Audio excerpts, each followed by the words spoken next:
नमस्कार साथियों, agree hub के ई प्लेटफॉर्म पर आपका पुनः एक बार हार्दिक स्वागत है। तो हमने पीछे के वीडियो में चर्चा कर ली है, पशुपालन से संबंधित शब्दावली की चर्चा कर चुके हैं। पशुपालन से संबंधित जो भी अनुसंधान संस्थान है उनके बारे में भी हमने चर्चा कर ली है और हमने पशुपालन से संबंधित जो मेले लगते हैं राजस्थान में 10 उनके बारे में भी हमने चर्चा कर ली है। आज का जो हमारा टॉपिक रहने वाला है वो है पशुओं का वर्गीकरण, यानी कि पशुओं को अमाशय के आधार पर कितने भागों में बांटा गया है ना। तो इसके बारे में है जो आज का हमारा टॉपिक रहता है। तो वैसे तो आपको पता है कि पशुपालन में हर एक टॉपिक क्या होता है भाई, इंपॉर्टेंट होता है। ठीक है, तो अभी हम स्टार्ट करते हैं कि पशुओं का वर्गीकरण, कि पशुओं को अमाशय के आधार पर कितने भागों में बांटा गया है। ठीक है, तो स्टार्ट करते हैं। देखो, दो क्वेश्चन बनते हैं। सबसे पहले कहां से क्वेश्चन बनते हैं, किस प्रकार का क्वेश्चन बनेगा, क्या याद रखना है क्या याद नहीं रखना है, इसके बारे में मैं आपको बताता रहूंगा। सबसे पहला क्वेश्चन बनता है, देखो कंफ्यूजन वाला, अमाशय के आधार पर, कि अमाशय के आधार पर पशुओं को कितने भागों में विभक्त किया गया है। तो अमाशय के आधार पर पूछे तो 3 भागों में, ठीक है ना। अमाशय के आधार पर 3 भागों में। ऐसे अमाशय, इसी को याद रखना, ये क्या 3 लिखा हुआ ना, इसी से याद रखना कि 3 भागों में। कौन से 3? देखो, एक होता है रोमांथी पशु, रोमांथी। एक होता है एरोमांथी,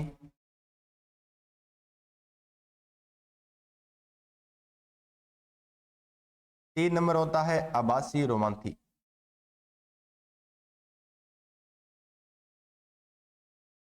आभासी रोमांथी, ठीक है। अमाशय के आधार पर 3 प्रकार के पशु होते हैं, रोमांथी, एरोमांथी, आवासी रोमांथी, रूमिनेंट, नॉन रूमिनेंट और सूडो रूमिनेंट। ये इंग्लिश की टर्म होती है, ठीक है। अगर आपको पूछ ले कि अमाशय के आधार पर पशुओं का वर्गीकरण 3 भागों में, रोमांथी, एरोमांथी, आवासी रोमांथी, ठीक है। ऐसे अमाशय, ऐसे 3, मतलब 3 हो जाएगा।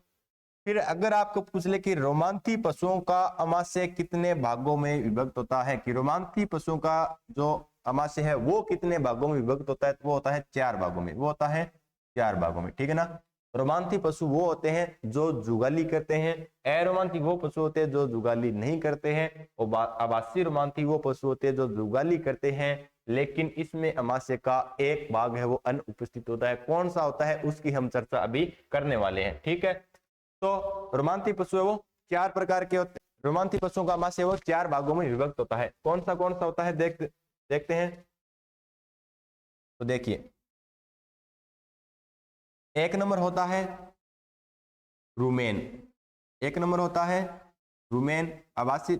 हम बात कर रहे हैं रोमांथी पशुओं की, ठीक है ना, कि रोमांथी पशुओं का अमाशय 4 भागों में विभक्त होता है। कौन से होता है, तो 1 नंबर होता है रूमेन। इसको क्रम से ही याद रखना है, कई बार पूछ लेता है कि रोमांथी पशु का पहला कौन सा भाग होता है, दूसरा कौन सा होता है, तीसरा कौन सा होता है, चौथा कौन सा होता है, इसलिए क्रम से ही याद रखना है। पहला होता है रूमेन, दूसरा होता है रेटिकुलम, दूसरा होता है रेटिकुलम, ठीक है ना। और तीसरा होता है ओमेजम, तीसरा होता है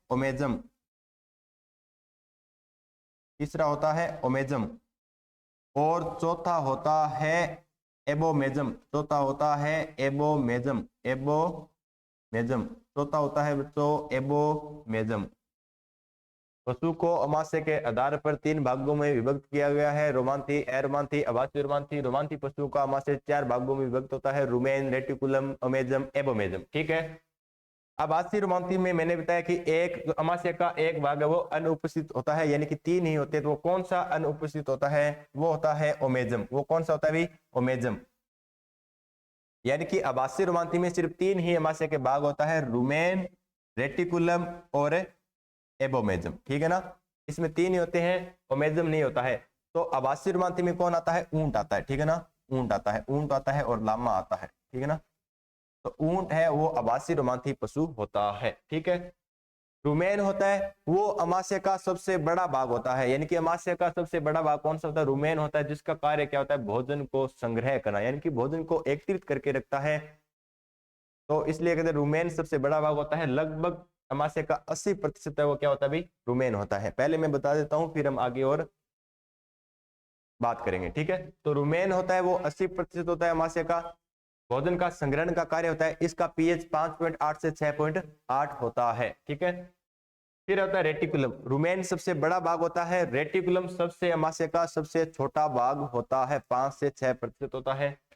ओमेजम होता है 5 से 7% होता है। इसका काम होता है रेटिकुलम का, तो देखो रेटिकुलम का काम होता है, जैसे कई बार क्या होता है कि भोजन के साथ कोई नुकीली चीजें हैं, कील है, पत्थर है, कंकड़ है, वो भोजन के साथ जो है पशुओं के मुंह में चले जाते हैं, तो वो क्या करते हैं कि रेटिकुलम में जाकर रुक जाते हैं।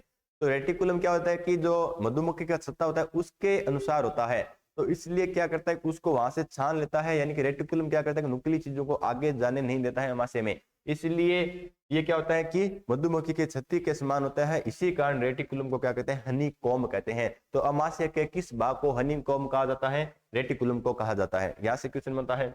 ओमेजम होता है, ओमेजम क्या करता है कि जब भोजन के साथ पानी आता है, पानी का क्या करता है? अवशोषण करता है। ओमेजम क्या करता है? पानी का अवशोषण करता है। एबोमेजम को क्या कहते हैं? सत्य या वास्तविक अमाशय भी कहते हैं, ट्रू स्टोमेचा भी कहते हैं। तो अब यहाँ से क्वेश्चन बनता है कि अमाशय के किस भाग को सत्य या ट्रू स्टोमेचा कहते हैं? तो किसे कहते हैं? एबोमेजम को कहते हैं, क्योंकि इसी में जाकर है भोजन का पाचन होता है। क्योंकि हम भोजन को जब भी पशु खाता है, भोजन को खाने का मुख्य उद्देश्य क्या होता है कि उसका पाचन हो, उससे जो मिलने वाला है कार्बोहाइड्रेट है, वसा है, प्रोटीन है, उनका आगे आगे जाकर और ज्यादा विस्तार हो, ठीक है। तो इतना हमने देख लिया। अब हम स्टार्ट करते हैं पशुओं का वर्गीकरण क्या है। पशु अमाशय के आधार पर 3 प्रकार के होते हैं, दोनों याद रखना। अगर पूछ ले रोमांथी पशुओं का अमाशय कितने भागों में होता है, तो 4 भागों में। अगर आपको पूछ ले कि पशु का अमाशय के आधार पर कितने भागों में विभक्त होते हैं, तो 3 होते हैं। तो अमाशय के आधार पर पूछे तो याद रखना, इस 3 से याद रखना। अमाशय के आधार पर पशुओं का वर्गीकरण 3 भागों में होता है। रोमांथी पशु जिन्हें बोलते हैं जुगाली करने वाले, जुगाली करने वाले, यानी कि ये क्या करते हैं भी? जुगाली करते हैं, यानी कि इनका मुंह चलता रहता है, ठीक है। इनको बोलते हैं रूमिनेंट।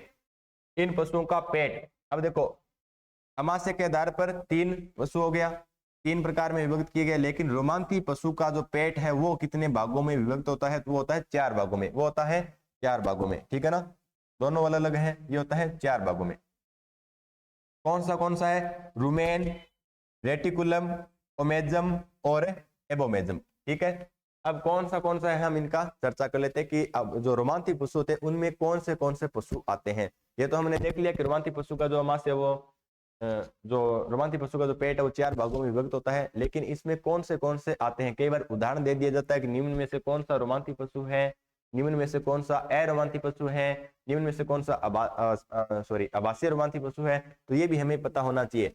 तो गाय है, भैंस है, भेड़ है, बकरी है, ये चारों क्या भी रोमांथी पशु है, यानी ये जुगाली करते रहते हैं। बोविडी कुल के सभी क्या भी रोमांथी पशु है, गाय, भैंस, भेड़, बकरी, ठीक है। अब इस प्रकार से आप देख सकते हो, क्योंकि डिजिटल का यही तो फायदा है, क्योंकि हम किसी भी चीज को देख लेते हैं और देखने के बाद हमारी याद रह जाती है ना।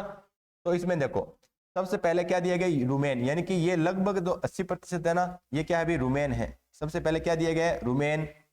2 नंबर क्या होता है? रेटिकुलम। रेटिकुलम क्या होता है? यहाँ पर होता है, यहाँ पर जो भी कंकड़ पत्थर कील आती है उसको यहाँ छान लेता है, इसलिए हनीकॉम्ब कहते हैं। तो 2 नंबर क्या हो जाएगा? रेटिकुलम। 3 नंबर हो जाएगा ओमेजम, 3 नंबर हो जाएगा ओमेजम। यहाँ पर ओमेजम होता है, ये क्या करता है? पानी का अवशोषण करता है। 4 नंबर होता है एबोमेजम। 4 नंबर क्या होता है? एबोमेजम। 4 नंबर होता है एबोमेजम। इस प्रकार से पशु घास खाता है, फिर ये आता है, ठीक है, पहले इसके अंदर आता है, फिर वापस जाता है, फिर जाग बनते हैं। इस प्रकार के जो है हम आगे की वीडियो में देखेंगे। फिर सबसे पहले कि अमाशय का, अब रोमांथी पशु का जो पेट है वो 4 भागों में विभक्त होता है। तो इसमें सबसे पहला पार्ट होता है रुमेन। तो आपको क्रम से याद रखना है कि रुमेन है प्रथम, ठीक है ना, पहला है, ठीक है ना। अब पूछ ले कि रोमांथी पशुओं का पहला भाग होता है तो रुमेन, ठीक है। रुमेन आकार में सबसे बड़ा होता है। जो चारे के संग्रहण यानी कि फोडर का स्टोर यानी कि भोजन का संग्रहण करने का कार्य कौन सा भाग करता है? रुमेन करता है, ठीक है ना। तो चारे का संग्रहण करने का कार्य कौन करता है? रुमेन करता है। रुमेन का पीएच कितना होता है? तो 5.8 से 6.8 होता है। या हम इसको कह सकते हैं अम्लीय प्रकृति का, है ना। फिर नेक्स्ट है कि रुमेन बाईं तरफ होता है। तो हमने कल टर्मिनोलॉजी पढ़ी थी, उसमें हमने चर्चा की थी कि पशु को कास्टिंग के लिए, यानी कि जब खुर काटना है या बधियाकरण करना है या उसके सींग काटना है, तो इसके लिए किस साइड गिराना चाहिए, बाईं तरफ या दाईं तरफ। तो पशु को दाईं तरफ गिराना चाहिए। क्यों गिराना चाहिए? क्योंकि पशु में बाईं तरफ क्या होता है, रुमेन होता है। तो ये होता है वो रुमेन। आज आपने देख लिया रुमेन क्या होता है, कि रुमेन पशु में बाईं तरफ होता है। इसलिए अगर पशु को हम बाईं तरफ गिराते हैं तो पशु के पेट में आफरा आने का खतरा बना रहता है, जिससे पशु की मौत भी हो सकती है। तो उसी से संबंधित हमने कल चर्चा की थी कि अगर पशु में आफरा आ जाए तो उसके कोख में एक ट्रोकोर कैन्युला, जो त्रिकोणीय आकार की जो संरचना की सुई होती है, उसको कोख में जो है छेद किया जाता है, जिससे वो गैस बाहर निकल जाती है। बस इतना सा होता है। तो अब पूछ ले क्वेश्चन, अमाशय का यानी कि पशु के पेट का सबसे बड़ा भाग होता है रुमेन। सारे के संग्रहण का कार्य होता है रुमेन का। रुमेन का पीएच होता है 5.8 से 6.8। रुमेन किस तरफ होता है, बाईं तरफ होता है। बस इतने क्वेश्चन बनते हैं। फिर 2 नंबर है रेटिकुलम। 2 नंबर क्या है, रेटिकुलम। एक इसमें याद रखना, ये अमाशय का कितना प्रतिशत होता है भाई, 80% होता है। कितना भाई, 80% होता है। ठीक है। फिर नेक्स्ट क्वेश्चन है रेटिकुलम। रुमेन का सबसे बड़ा, रेटिकुलम होता है सबसे छोटा। तो आप पूछ ले कि अमाशय का सबसे छोटा भाग होता है कौन सा, रेटिकुलम होता है। कितना होता है, 5% होता है। कार्य क्या होता है, अनावश्यक पदार्थों जैसे नुकीली वस्तुओं को पेट में आगे जाने से रोकता है। तो क्या बोल सकते हैं, नुकीली चीज में क्या हो गया, कोई कील हो गई, कोई कंकड़ हो गया, है ना, कोई पत्थर हो गया, कोई भी हो सकता है। तो जो भी कोई वस्तु होती है वो आगे जाने से रोकता कौन है, रेटिकुलम रोकता है। मधुमक्खी के छत्ते के समान आकृति होने के कारण इसे क्या बोलते हैं भी, हनी कॉम्ब कहते हैं। तो यहाँ से क्वेश्चन बनता है कि अमाशय के किस भाग को हनी कॉम्ब कहा जाता है। तो किसे कहा जाता है, रेटिकुलम को कहा जाता है। आपने देखा होगा कि मधुमक्खी का जो छत्ता होता है वो कैसा होता है, इसमें जो छेद होते हैं ना, मधुमक्खी का छेद इस प्रकार से होता है। इसमें क्या होता है, इस प्रकार से छेद होते हैं, फिल्टर जिसे हम बोल सकते हैं ना, फिल्टर नुमा होता है। इसमें कोई भी चीज आएगी वो क्या कर ले, रोक लेगा, है ना, क्योंकि पाचन करके अंदर जाता है। तो इसमें क्या, कोई नुकीली चीज है, पत्थर, वो इसमें रुक जाती है ना। तो मधुमक्खी के छत्ते के समान आकृति होने के कारण रेटिकुलम को क्या कहते हैं बच्चों, हनीकॉम्ब कहते हैं। तो अमाशय के किस भाग को हनीकॉम्ब कहते हैं, रेटिकुलम को कहते हैं। अब है तीसरा, वो था 2 नंबर, ये 3 नंबर, एबोमेजम। एबोमेजम क्या होता है, एबोमेजम सॉरी ये है 4 नंबर, ये क्या है 4 नंबर। एबोमेजम क्या होता है, एबोमेजम पाचन रस का स्त्राव करता है। यानी कि पशु ने जो भी कुछ खाया है उसका पाचन कहां पर होता है, वो होता है एबोमेजम में। वो कहां पर होता है भी, एबोमेजम में होता है। सबसे पहले रुमेन संग्रह करेगा, रेटिकुलम में जाकर वो छनेगा, और ओमेजम उसका पानी का क्या करेगा, अवशोषण करेगा, और एबोमेजम क्या करेगा, पाचन करेगा। तो एबोमेजम पाचन रस का स्त्राव करता है। इसे सत्य या वास्तविक अमाशय कहते हैं। इसको मैं इंपॉर्टेंट लगा रहा हूं कि अमाशय के किस भाग को सत्य या वास्तविक अमाशय कहते हैं। इंग्लिश में लिख सकता है कि अमाशय के किस भाग को ट्रू स्टोमेचा कहते हैं। किसे कहते हैं, एबोमेजम को कहते हैं। एबोमेजम को सत्य अमाशय क्यों कहते हैं, क्योंकि इसमें जब भोजन आता है तो लास्ट में पाचन यहीं पर होता है, और भोजन का खाने का मुख्य उद्देश्य यही होता है पशु का, कि उसका पाचन होकर उससे हमें जो भी ऊर्जा मिलनी है, कार्बोहाइड्रेट, वसा, जो भी पोषक तत्व मिलने हैं वो मिलेंगे। ठीक है। तो कार्य क्या होता है, भोजन का पाचन करना किसका होता है, एबोमेजम का होता है। उदाहरण क्या हो जाएंगे, गाय, भैंस, भेड़, बकरी, नीलगाय। तो ये आपको पता ही है, चारों में ही आ रहा है ना। ओमेजम, ओमेजम क्या है, तीसरा भाग है। कार्य क्या होता है, भोजन में अतिरिक्त पानी का अवशोषण करना। तो भोजन में अतिरिक्त पानी का अवशोषण कौन सा भाग करता है, ओमेजम करता है। तो अब हम कर्म कैसे याद रखें, 1 नंबर तो याद रह जाएगा रुमेन होता है सर, 2 नंबर रेटिकुलम होता है। एबोमेजम और एबोमेजम और ओमेजम में हम क्या हो जाएंगे, कंफ्यूजन हो जाएंगे। तो हमने पढ़ा इसमें ओमेजन में नामारण 3, तो इसी से हम याद रख लें कौन सा होता है, 3 नंबर होता है। ऊंट में अनुपस्थित होता है। तो अब हमने पढ़ा ना कि रोमांती पशुओं में अमाशय 4 भागों में विभक्त होता है, रुमेन, रेटिकुलम, ओमेजम, एबोमेजम। रोमांती में तो चारों भाग उपस्थित होते हैं, लेकिन ऊंट है और लामा होते हैं, उसमें क्या होता है कि ओमेजम अनुपस्थित होते हैं, यानी कि साइलेंट होते हैं। अब पूछ लिया जाता है कि ऊंट में कौन सा भाग है जो साइलेंट होता है, तो वो कौन सा होता है, ओमेजम होता है। तो इसलिए ऊंट में 3 ही भाग होते हैं अमाशय के। कौन से होते हैं, एक तो रुमेन होता है, एक रेटिकुलम होता है, और एक क्या होता है भाई, एबोमेजम होता है।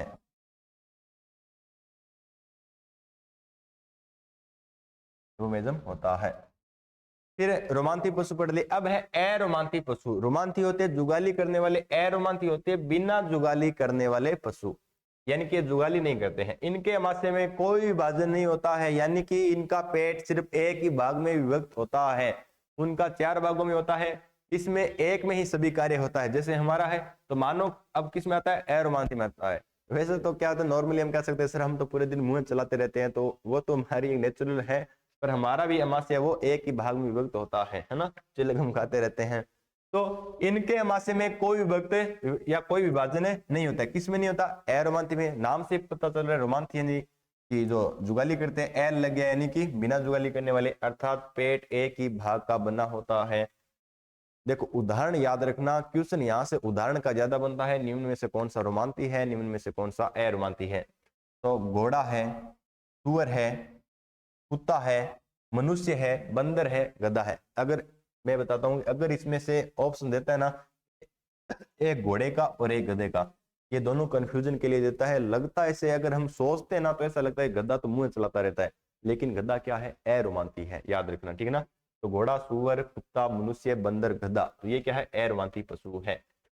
फिर है आवासी रोमांती पशु, जिसे बोलता है स्यूडो रूमिनेट। देखो इंग्लिश का हिंदी का दोनों याद रखना।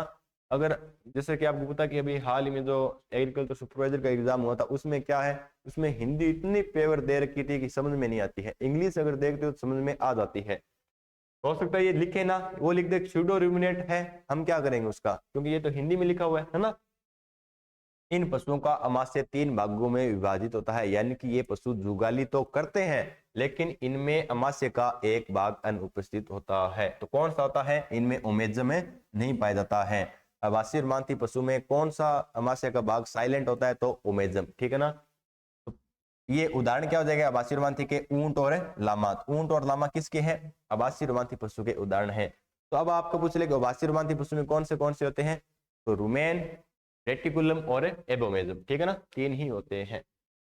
तो अमाशय के आधार पर हमने पशुओं का वर्गीकरण पढ़ लिया है। इतना टॉपिक है, ज्यादा कुछ हार्ड नहीं है, न कुछ ज्यादा यहाँ पर क्वेश्चन बनते हैं। हाँ ठीक है, नॉर्मल क्वेश्चन बन जाता है, पर ज्यादा डिफिकल्ट नहीं है। तो उम्मीद करता हूँ आपको वीडियो पसंद आई है।